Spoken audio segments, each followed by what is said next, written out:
Hello everyone, so welcome to my channel. Yes guys, so हमारा proposition का series चल रहा है।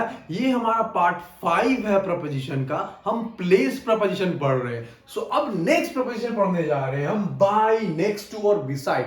पहला है हमारा बाय। बाय क्या कहता है? हम प्लेस प्रपोजिशन पढ़ रहे हैं, याद रखिएगा।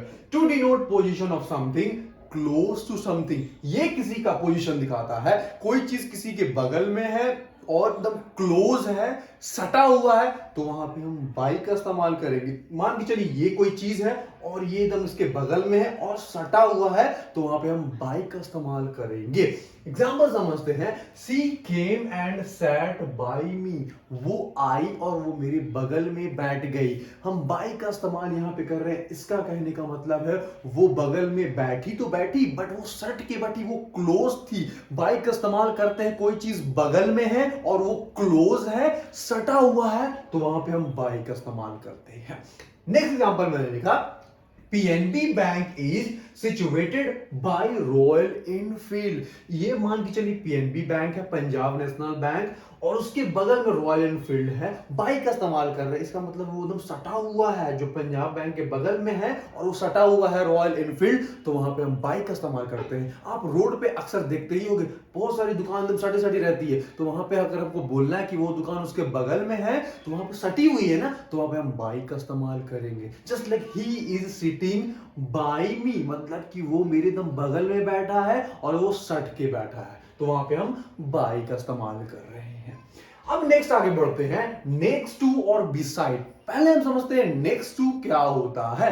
To denote position of something latter than something. LATTER एक है, एक होता है LATER। देखिए ये समय की बात करता है, तब हम इसका इस्तेमाल करते हैं। I will talk to you later, इसका मतलब मैं तुमसे बाद में बात करूंगा।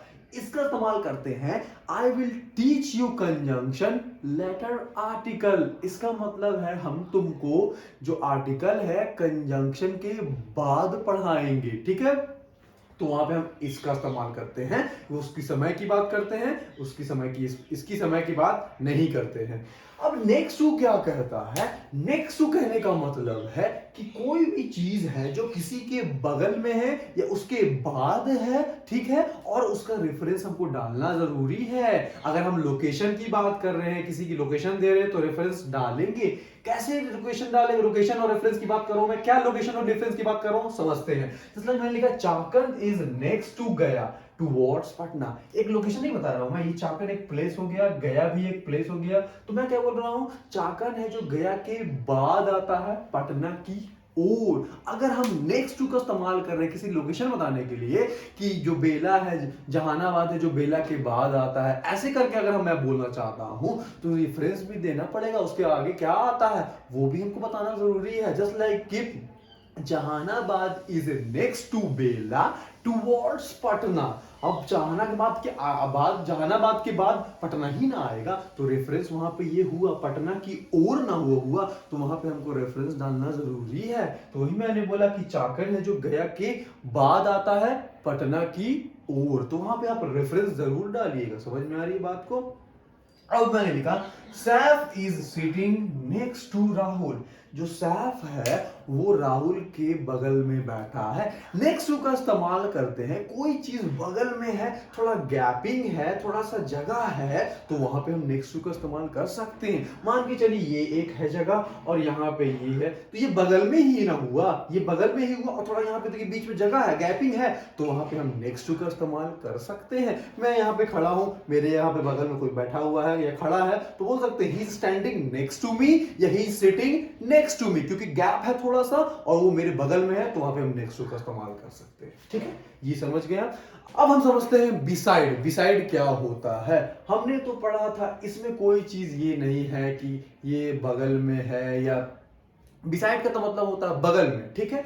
इसका ये नहीं है कि वो सटा हुआ है या थोड़ा गैपिंग है, ये है नहीं है, इसका वो ऐसा कोई फंडा नहीं है।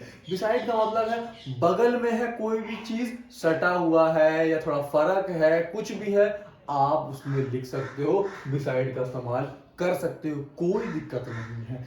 एक चीज आप याद रखोगे कि प्रपोजिशन हमारे लिए बना है, हम प्रपोजिशन के लिए नहीं बने हैं। सो ऐसा लॉजिक नहीं लगाना है कि सर ऐसे क्यों, ये लोग इसका तो हम सटा के लिए इस्तेमाल कर रहे हैं, इसका फर्क के लिए इस्तेमाल कर रहे हैं, इसका ऐसे के लिए। ये हम पे डिपेंड करता है कि हम उसको कैसे यूज करते हैं, क्योंकि ये सारा चीज हमारे लिए बना है, हम उसके लिए नहीं बने। तो हम जैसे चाहे उसको इस्तेमाल कर सकते हैं, ठीक है।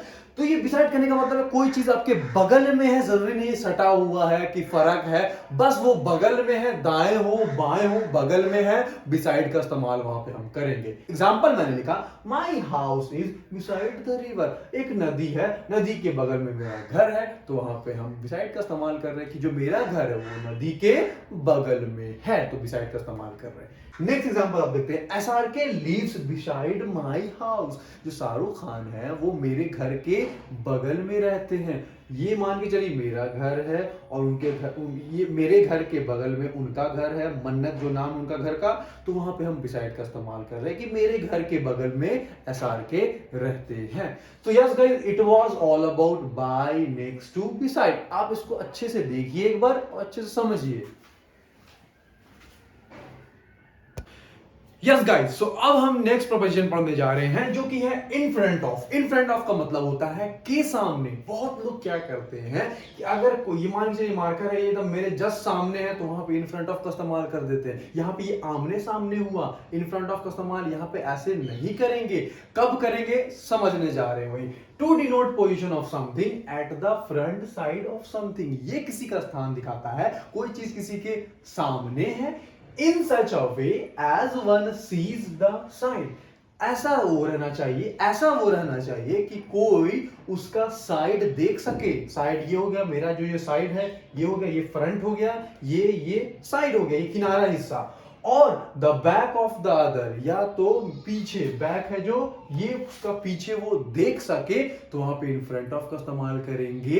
सामने सामने रहेगा, इन फ्रंट ऑफ का इस्तेमाल नहीं करेंगे। मान के चलिए ये रहा मार्कर, ये दम जस्ट मेरे दम सामने है, दम मेरे फेस के दम आमने सामने है, यहां पर हम अपोजिट का इस्तेमाल करेंगे, इन फ्रंट ऑफ का इस्तेमाल नहीं करेंगे। ये मान के चलिए ये इसका दम फ्रंट साइड है, यहां पे मान के चलिए ये खड़ा है, तो इसका साइड मैं देख सकता हूं, तो बोल सकता हूं there is a marker in front of me. अब अगर इसका बैक हिस्सा दिख रहा है, इसने अपना मुंह उधर कर लिया है और इसका जो बैक है मेरे को दिख रहा है, तो वहां पे हम बोलेंगे he is standing in front of me, और there is a marker in front of me. Back दिख रहा है तो हम वहां पे इन फ्रंट ऑफ का इस्तेमाल करेंगे। आमने सामने रहेगा तो इन फ्रंट ऑफ का इस्तेमाल नहीं करेंगे, उसका साइड दिखना चाहिए या उसका जो बैक है वो दिखेगा, इन फ्रंट ऑफ का इस्तेमाल करेंगे। एग्जांपल समझते हैं, there is a playground in front of my house. मेरे घर के सामने एक है जो प्लेग्राउंड है, मैदान है।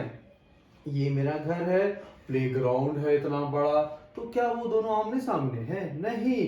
तो वहां पे हम इन फ्रंट ऑफ का इस्तेमाल कर रहे हैं। मेरा घर यहाँ इतना छोटा मेरा घर है, प्लेग्राउंड इतना बड़ा है, तो वहां पे इन फ्रंट ऑफ का इस्तेमाल कर रहे हैं, ठीक है। अब नेक्स्ट एग्जांपल है, he stood in front of her. वो उसके सामने खड़ा था, तो यहाँ पे वो खड़ी होगी मान के चलिए, और ये यहाँ पे खड़ा होगा, तो इन फ्रंट ऑफ का इस्तेमाल करें। ऐसे दोनों आमने सामने रहेंगे तो वहां पे हम इन फ्रंट ऑफ का इस्तेमाल नहीं करेंगे। वो ऐसे खड़ी थी, ये ऐसे खड़ा था, इन फ्रंट ऑफ का इस्तेमाल कर रहे हैं। A tea stall is in front of Gandhi मैदान। ये मान के चलिए गांधी मैदान है और उसके सामने टी स्टॉल है। अब गांधी मैदान तो इतना बड़ा होगा, टी स्टॉल इतना है, तो आमने सामने ये नहीं हुआ। समझ में आ रही बात को? तो वहां पे हम इन फ्रंट ऑफ का इस्तेमाल कर रहे हैं। कोई चीज किसी का आमने सामने रहेगा, इन फ्रंट ऑफ का इस्तेमाल नहीं करेंगे। उसका साइड दिखना चाहिए या बैक दिख रहा है, इन फ्रंट ऑफ का इस्तेमाल करेंगे, ठीक है। अब आगे बढ़ते हैं, अपोजिट, आमने सामने जिसको बोलते हैं। जस्ट लाइक मैं बताया, अगर ये मार्कर दम मेरे जस्ट सामने है तो ये आमने सामने हुआ, तो वहां पे हम अपोजिट का इस्तेमाल करेंगे। To denote exactly face to face. Face to face, इसका मार्कर का ये जो देख रहे हैं आप, ये फेस हो गया और ये मेरा आगे का फेस हुआ, दोनों फेस टू फेस एकदम सामने रहेगा, आमने सामने, अपोजिट का इस्तेमाल करेंगे। और बैक टू बैक, मान के चलिए ये इसका बैक है और मैं ऐसे पीछे मुड़ गया और मैं ऐसे बैक हो गया, तो यहाँ पे क्या है, दोनों का बैक एकदम सेम हो गया, आमने सामने हो गया, बैक बैक, वहां पे भी अपोजिट का इस्तेमाल करेंगे, ठीक है। एग्जाम्पल समझते हैं, they were enjoying the meal sitting opposite each other. वो जो अपना खाना एंजॉय कर रहे थे, आमने सामने बैठे हुए थे और एंजॉय कर रहे थे। यहाँ पे वो बैठे हुए थे, मान के चलिए यहाँ पे मैं था और वो मेरे सामने दम बैठे हुआ था, दम आमने सामने बैठा हुआ था, और दोनों जो खाना का एंजॉय कर रहे थे आमने सामने बैठे हुए थे, इसलिए अपोजिट का इस्तेमाल कर रहे हैं। नेक्स्ट है I am standing opposite Saqib. मैं जो है साकिब के दम अपोजिट खड़ा हूं, मतलब के सामने आमने सामने हम दोनों खड़े हैं। साकिब ऐसे खड़ा है, मैं ऐसे खड़ा हूं, दम आमने सामने दोनों खड़े हैं, तो अपोजिट का इस्तेमाल कर रहे हैं। नेक्स्ट एग्जांपल है Canara bank is opposite Apollo hospital. आप अक्सर देखे होंगे जब आपको एड्रेस बताया जाता है तो लोग बोलते हैं ना कि ये जो एड्रेस है इसके अपोजिट में है, कैनरा बैंक अपोलो हॉस्पिटल के अपोजिट में है। इसका मतलब उल्टा नहीं वहां पे वो बता रहा है, यहाँ पे ये है कैनरा बैंक, बीच में रोड है और उसके दम जस्ट सामने में अपोलो हॉस्पिटल होता है ना, दोनों दम आमने सामने नहीं होता है कि ये वाला दुकान उसके अपोजिट में है, ये बैंक है जो उसके अपोजिट में है, लिखा हुआ रहता है ना एड्रेस में। उसका मतलब है दोनों दम आमने सामने है, दम आमने सामने, फेस टू फेस हो या बैक टू बैक हो, वहां पे हम अपोजिट का इस्तेमाल करते हैं। ठीक है guys, so it was all about in front of और अपोजिट। यस गाइस, सो अब हम नेक्स्ट प्रोपोजिशन पढ़ने जा रहे हैं जो कि है बिफोर। बिफोर का मतलब होता है के सामने। लोग क्या करते हैं, इसका इस्तेमाल करते ही नहीं है, इसके बदले इन फ्रंट ऑफ का इस्तेमाल करते हैं। कैसे एग्जांपल समझते, बोलते हैं ना today I am standing in front of you to speak on the topic pollution. They use in front of but they do not use before. That is totally wrong. You should not use in front of. It is wrong. You have to say that today I am standing before you to speak on the topic population. आप वहां पे presence की बात कर रहे हैं, इन front of का इस्तेमाल नहीं करेंगे क्योंकि ऑडियंस वहां पे बैठी हुई है, वहां पे इतनी सारी ऑडियंस बैठी हुई है, उनके प्रेजेंस में आप वहां पे कोई प्रेजेंट करने जा रहे हो, टॉपिक बोलने जा रहे हो। इसका यूज समझते हैं, क्या इसका यूज होता है। It gives the meaning in the presence of. ये इस मीनिंग देता है कोई चीज किसी के मौजूदगी में है, उसके प्रेजेंस में है, उसके सामने है, तो वहां पे बिफोर का इस्तेमाल करते हैं। कैसे एग्जांपल समझते हैं, he signed the paper before me.